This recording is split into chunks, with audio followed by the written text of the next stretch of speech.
انسانوں کی پیدائش سے ہزاروں سال قبل کا زمانہ، جب آسمانوں میں خدا کے ایک مقرب اور چہیتے بندے کی شہرت عام تھی، فرشتوں کو درس دینے والا استاد جسے اللہ نے بلند مقام بخشا تھا، لیکن ایسا کیا ہوا کہ اس نے خدا سے بغاوت کر لی اور دربار الہی سے دھتکار دیا گیا۔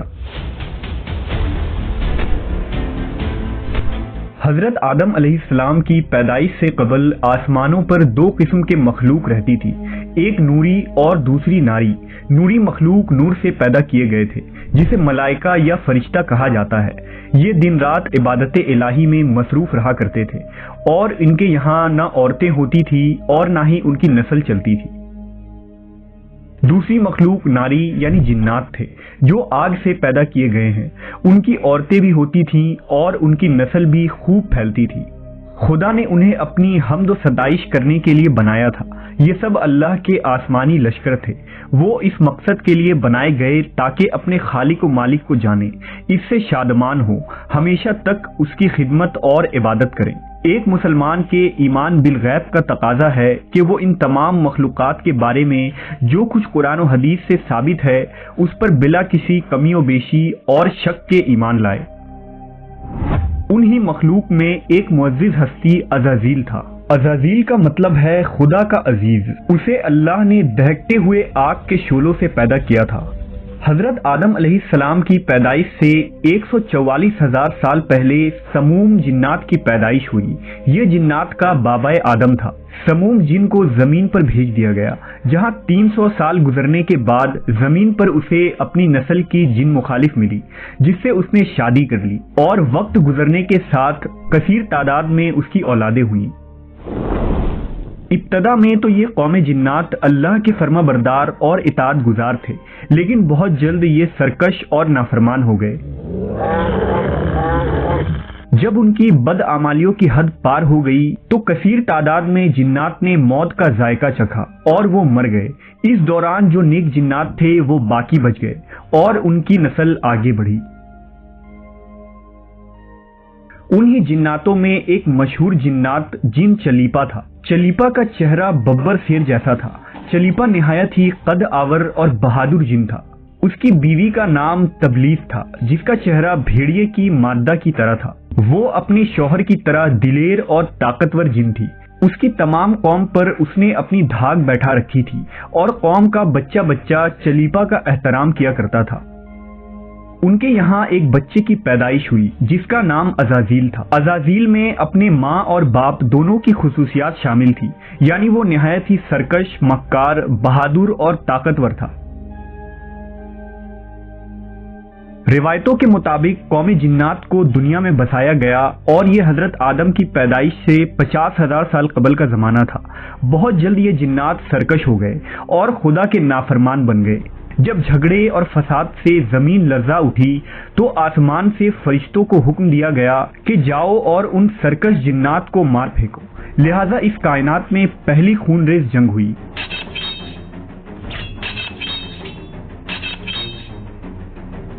جس میں عزازیل کے ماں باپ یعنی چلیپا اور تبلیس نے بڑی بہادری سے جنگ کی، لیکن فرشتے ان پر غالب آ گئے۔ فرشتوں کا وار ان جناتوں پر اس طرح پڑتا کہ وہ اشک کھا کر گر پڑتے۔ اسی جنگ کے دوران عزازیل کے ماں باپ مارے گئے اور قوم جنات کے سرکش جنوں کو قیدی بنا لیا گیا۔ ان قیدیوں میں شہزادہ عزازیل بھی تھا۔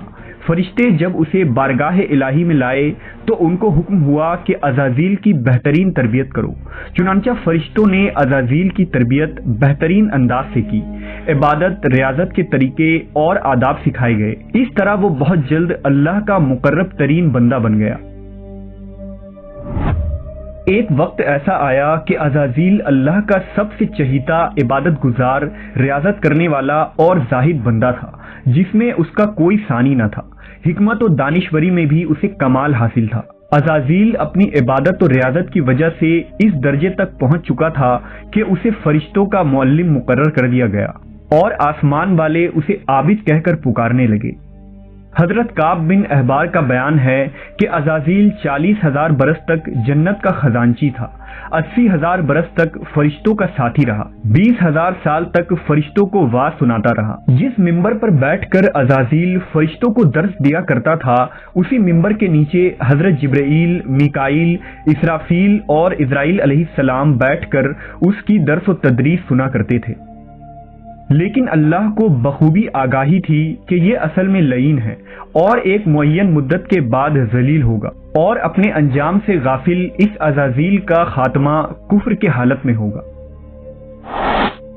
لہذا ایک روز عزازیل نے لوح محفوظ کو دیکھا کہ اس میں ایک عبارت تحریر کی گئی ہے جس کے الفاظ تھے کہ میں اللہ کی پناہ مانگتا ہوں شیطان مردود سے۔ اس عبارت کو پڑھتے ہی عزازیل غالباً 2000 سال تک روتا رہا اور بارگاہ الہی میں حاضر ہو کر دریافت کرنے لگا کہ اے رب العالمین، یہ شیطان رجیم کون ہوگا جس سے پناہ مانگی جائے گی؟ اللہ نے عرض کیا، ہمارا ایک ایسا بندہ جسے ہر نعمت سے سرفراز کیا جائے گا مگر ایک حکم نہ ماننے کی وجہ سے وہ مردود ہو جائے گا۔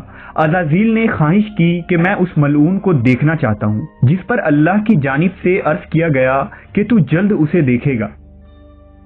عزازیل ہر لمحے اس سوچ میں غمگین رہتا کہ آخر وہ ملعون کون ہوگا جو خدا کا حکم ماننے سے انکار کرنے کی جرت کرے گا۔ اس خوف سے وہ مزید عبادت اور توبہ میں مصروف رہنے لگا، یہاں تک کہ ہزاروں سال بیت گئے۔ جب ایک روز عزازیل کو معلوم ہوا کہ اللہ تعالیٰ ایک نئی مخلوق پیدا فرما رہے ہیں جس کے لیے دنیا کے ہر کونے سے مٹی لائی گئی ہے۔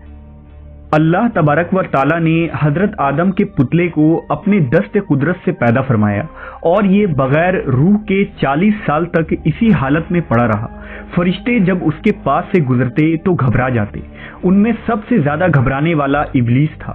یہ اس کے پاس سے گزرتا تو اسے مارتا، جس کی وجہ سے اس جسم سے ایسی آواز نکلتی جیسے کھنکھناتی مٹی کی ٹھیکری سے نکلتی ہے۔ اور پھر وہ دن بھی آ گیا جب رب العالمین نے فرشتوں سے فرمایا کہ میں زمین پر اپنا ایک نائب بنانے لگا ہوں، وہ زمین پر میرے احکام کو نافذ کروائے گا۔ فرشتوں نے عرض کیا، اے پاک پروردگار، یہ زمین پر فساد برپا کریں گے اور یہ آپس میں خون ریزی کریں گے، جبکہ ہم تو دن رات آپ کی تسبیح کرتے رہتے ہیں اور آپ کی پاکی بیان کرتے ہیں۔ اللہ نے فرمایا، جو کچھ میں جانتا ہوں وہ تم نہیں جانتے۔ پھر اللہ نے حضرت آدم کو تمام چیزوں کے نام سکھا دیے اور انہیں فرشتوں کے سامنے پیش کرتے ہوئے فرمایا، اگر تم سچے ہو تو مجھے ان کے نام بتاؤ۔ انہوں نے کہا، تو پاک ہے، ہم تو اتنا ہی جانتے ہیں جتنا تو نے ہمیں بتایا ہے، بے شک تو بڑے علم و حکمت والا ہے۔ پھر اللہ نے فرمایا، اے آدم، ان چیزوں کے نام بتا دو۔ پھر حضرت آدم نے انہیں نام بتا دیے تو فرمایا، کیا میں نے تمہیں نہیں کہا تھا کہ میں آسمانوں اور زمین کی چھپی ہوئی چیزیں جانتا ہوں، اور جو تم ظاہر کرتے ہو اور جو تم چھپاتے ہو؟ پھر فرشتوں کو حکم دیا گیا کہ آدم کو سجدہ کرو، لہذا انہوں نے سجدہ کیا، مگر عزازیل نے سجدہ سے انکار کیا۔ اللہ نے فرمایا، تجھے سجدہ کرنے سے کس چیز نے منع کیا جبکہ میں نے تجھے حکم دیا؟ وہ کہنے لگا، میں اس سے بہتر ہوں کہ تو نے مجھے آگ سے بنایا اور اسے مٹی سے بنایا ہے۔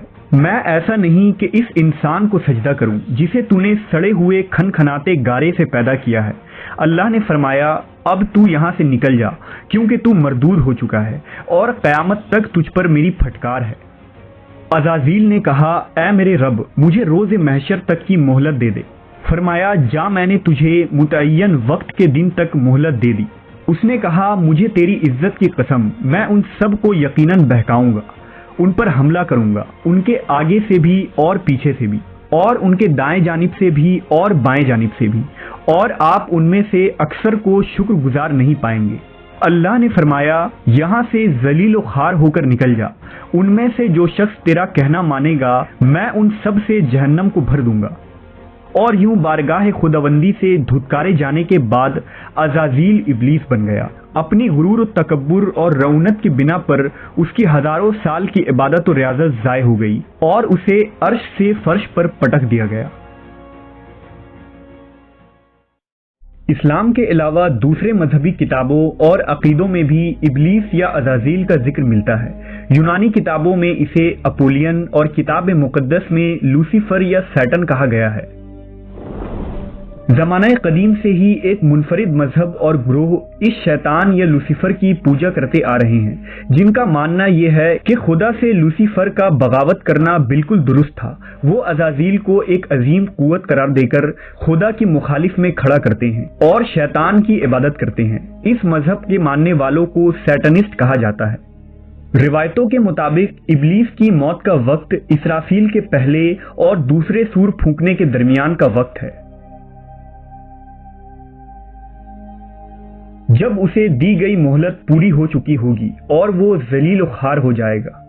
قرآن مجید کے مطابق روز حشر خدا کے فیصلے کے بعد ابلیس اپنے پیروکاروں سے اعلان برات کرتے ہوئے کہے گا کہ تم اپنے گناہوں کے خود ذمہ دار ہو۔ نیز وہ کہے گا کہ خدا نے تمہیں سچا وعدہ دیا تھا اور میں نے جو وعدہ تمہیں دیا تھا میں اس کی مخالفت کرتا ہوں۔ مجھے تم پر کسی قسم کا کوئی تسلط حاصل نہیں تھا سوائے اس کے کہ میں نے تمہیں بلایا اور تم نے میری پکار پر لبیک کہا۔ بس مجھے ملامت نہ کرو، اپنے آپ کو ملامت کرو۔ اب میں تمہارا فریاد رس نہیں ہوں اور نہ تم میری فریاد رس ہو سکتے ہو۔ عزازیل کا حضرت آدم علیہ السلام کو سجدے سے انکار کا جذبہ حسد تھا، جس نے اسے مجبور کیا کہ میری جگہ آدم کو کیوں مل گئی۔ یہ اس کا جذبہ تکبر اور غرور تھا کہ میں سب سے اعلیٰ ہوں۔ یہ صرف اس ایک سجدے کے انکار کی بات نہیں تھی، بات اطاعت سے سرکشی کی تھی۔ ابلیس نے دل میں خود کو رب مان لیا تھا۔ اس شرک عظیم کے نتیجے میں ابلیس تا قیامت رسوا اور لعنتی ٹھہرا اور اولاد آدم کو بھٹکانے کے لیے آزاد قرار پایا۔